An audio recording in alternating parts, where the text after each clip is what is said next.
Okay, so in this video, we're going to learn how to read I'm a Little Monkey in A and how to play the A scale and how to read the A scale.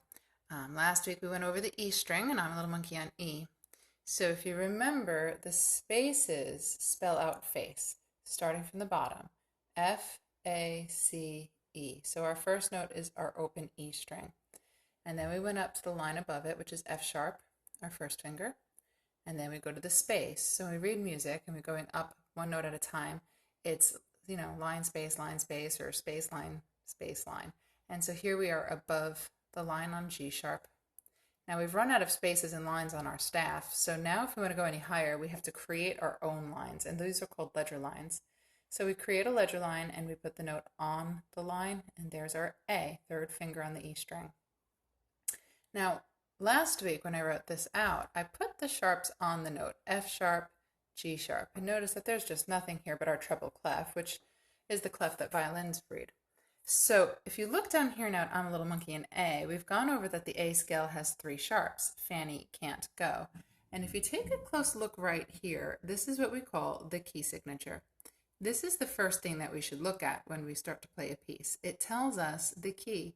You can't enter a house without a key, and you can't enter a song without the key. So that's why it's the first thing you see at the beginning of the line. It's telling me where my fingers need to go on the violin and the pattern that those fingers have to create. Because remember that whole, half, whole, half. If I start on the D string, well, my pattern is going to be different. If I start on first finger, my pattern is going to be different. It has to follow whole, half, whole, half. So my sharps or my flats are going to be different. So for the A scale, we have those three sharps, Fanny, can't, go. And if you look really closely, that first sharp is on the line, that top line, which is F sharp. And the second sharp is on C sharp, and there's G sharp on that top space. And remember, now, here's the other thing right here. This is the time signature. It says 4/4. Now, we know if we do math, the bottom number of a fraction with a 4 is a fourth or a quarter. So when we have in music a 4/4, that simply means 4 quarters. There are 4 quarter notes in a measure. So there's our quarter note. It is worth 1 beat because the quarter right here at the bottom is what is getting the beat. So we have to find 4 quarter notes in a measure. Here's 1, here's 2.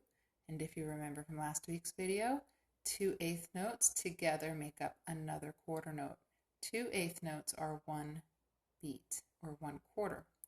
So it takes 2 eighths. If you make a pie and you look at fractions, it takes 2 eighths to make a quarter. It takes 2 eighth notes to make a quarter note in just the same way. The eighth notes take a beat and they cut it in half. So we have this middle of a beat that we have to find and figure in time, and we call that middle point the and. So we count 1 and 2 and 3, 4. I've just found my 4 quarter notes, or my 4 beats in the measure. Okay, so we can make those 4 beats with many, many different rhythms, many different notes. A lot are faster than what are written here. But if we put it all together, we should be able to get 4 quarter notes out of it. We can join them together. If we know 2 eighth notes joined together to create a quarter note,